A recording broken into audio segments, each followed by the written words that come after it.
Take me back to a place where I felt at home. Take me back to a day when we weren't alone. Take me back to an age when the world felt small, way back before we blew it all. Take me back to a place where I felt at home. Take me back to a day when we weren't alone. Take me back to an age when the world felt small. Philippine Loop Day 3. Andito pala tayo ngayon sa San Juanico Bridge.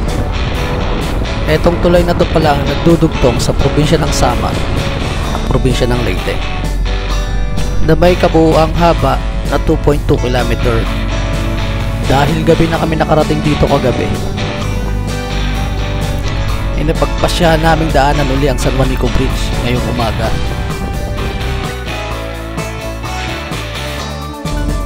Target ride natin ngayong day 3, Tacloban City to Surigao City. Pipilitin natin makatawid ang Mindanao ngayong araw. Pero bago yan, daan muna tayo dito sa sikat na tourist spot sa Leyte, ang MacArthur Landing Memorial National Park. Galing San Juanico Bridge, mga 20 minutes lang ang biyahe papunta dito.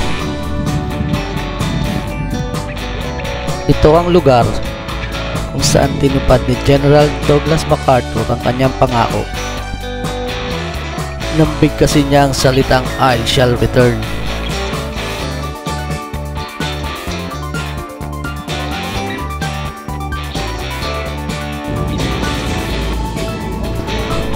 Bali, nag-picture na tayo sa may MacArthur Landing Memorial Park.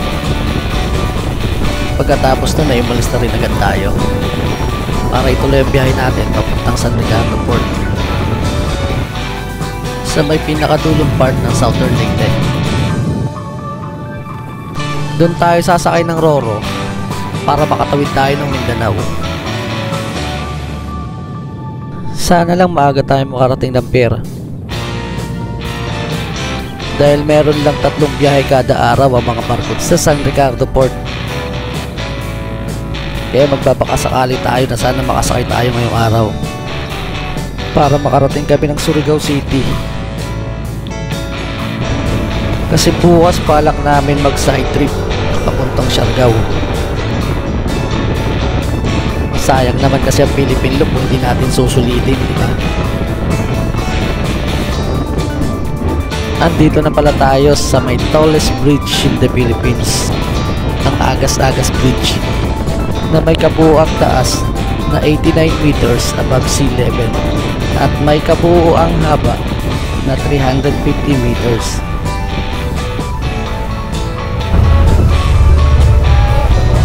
Morning. Philippine Loop po.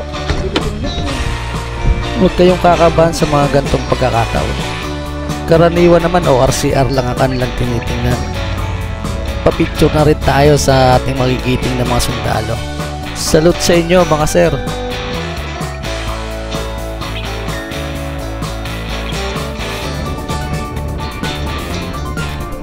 After pala ng Agas-Agas Bridge, may mga kaunting lubak tayo madadaanan. Bale, part na to ng Southern Leyte. Meron din palang madadaanan ditong mangilang-ilang roadworks pababa ng bundok.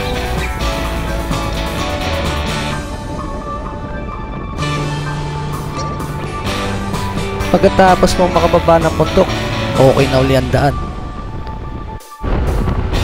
At sobrang okay ang view, sariwa pa hangin. Andito na tayo sa Liloan Steel Bridge. Bali, pagbaba natin dito, nandyan na yung Port of Liloan. May mga biyahe na rin dyan papuntang Lipata Port sa Surigao. Pero hindi tayo dyan sasakay. Doon tayo sa kabilang pier. Approximately mga 48 kilometers pang layo.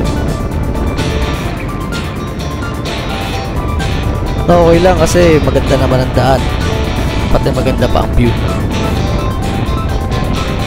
Tsaka ang sabi, mas mura ang Roro sa San Ricardo Port, pati mas mabilis ang biyahe.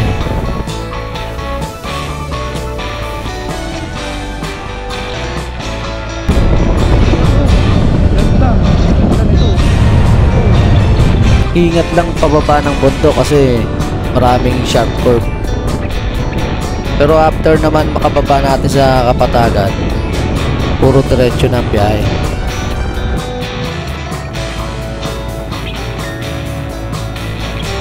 Andito na pala tayo sa may San Ricardo Port. Yan yung pakanan na yan. Kaso under renovation siya ngayon, kaya sabi ng mga bantay, diretso daw kami. Nandito daw yung pansamantalang port habang hindi pa tapos yung ginagawang port ng San Ricardo.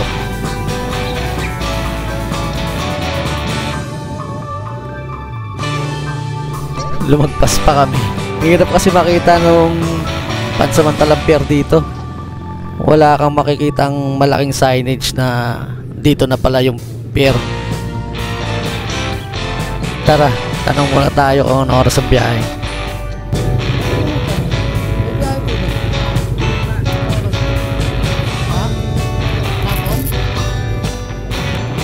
Yun ang problema.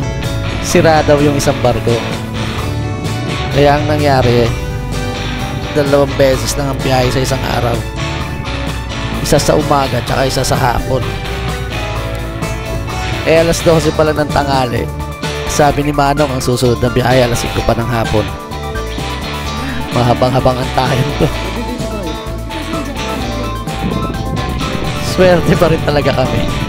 Kalahin mo, biglang may dumating ng barko. Alas 2 pa lang ng hapon ngayon. Ano ang motor? Diba?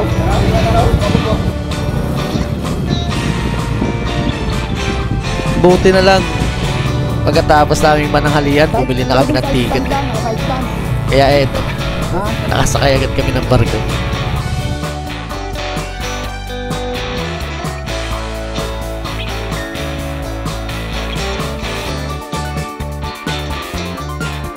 Siyempre, huwag kalimutang magpa-picture sa mga port na madadaanan.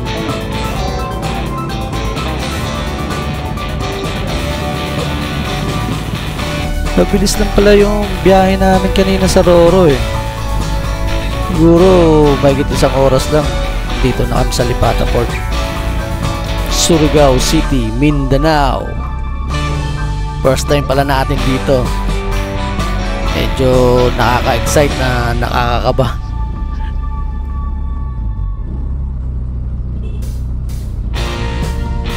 Sa totoo lang, hindi ko alam ang nararamdaman ko.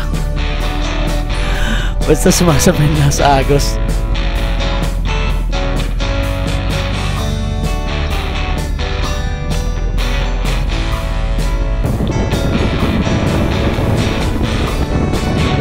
Buti na lang talaga napaaga yung Roro namin kanina.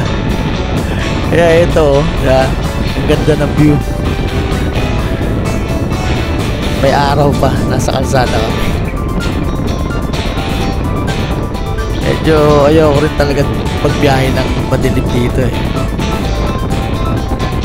Siyempre siguro, bago ka lang sa isang lugar, tsaka yung mga naririnig mo.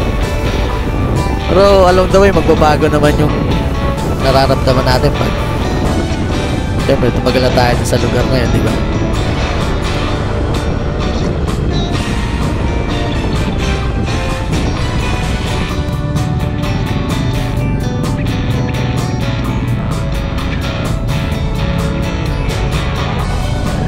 Parang Manila na rin pala dito eh, no? Traffic na rin. Ale, plano namin ngayon, maghanap siguro ng tutulugan, tapos mag-i-inquire kung paano makapunta ng Siargao bukas. Check namin kung may biyahe pa, mga ganon.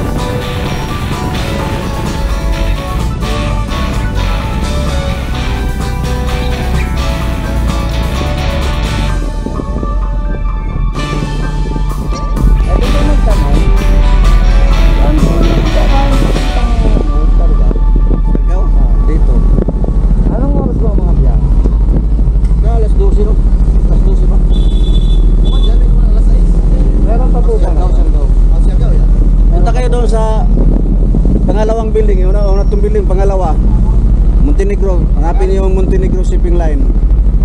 Oh, doon. May mamaya, mga alas 12 ng gabi. Biyahe.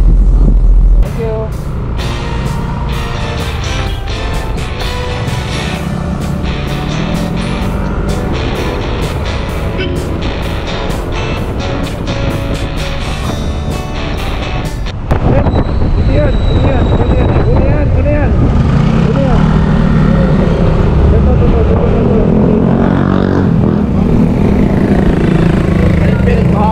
Ayan o, passenger terminal ticket. Sure yan. Sure yan, pasyanggo yan. Tayo mo ako ito.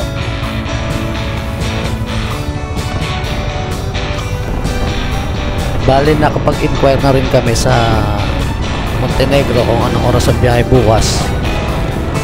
Tapos nakapagtanong na rin kami kung saan pwede iwan ang motor. Malapit lang naman dito. Ang napag-usapan kasi namin, mag-aarkila na lang kami ng motor sa may Siargao. Tig-isa kami. Tapos iwan na lang namin ang motor dito para mas mabilis yung biyahe kaysa mag-roro pa kami. So ang gagawin na lang namin ngayon, maghanap ng tutulugan. Then de-declare na namin na end of riding day 3 na. Hanap lang kami sandali. Then siguro dinner na rin. Tapos bukas syempre Siargao tayo.